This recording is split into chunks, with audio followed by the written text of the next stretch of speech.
तर आरक्षणावरून पुन्हा भुजबळ आणि मनोज जरांगे आमने सामने आलेत.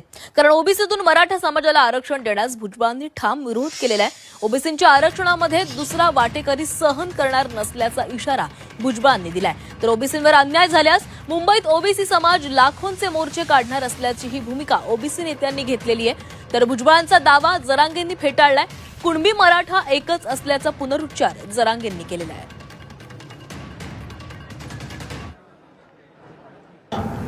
आम्ही आमच्या सगळ्या लोकांना सांगितलं की आपण ते आणि सरकार पाहून घेईल काय करायचं ते.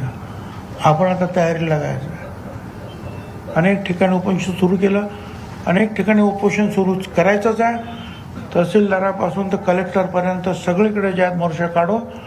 एकच महत्त्वाचं वाक्य तिथं पाहिजे, आमच्या ओबीसीच्या वाट्यामध्ये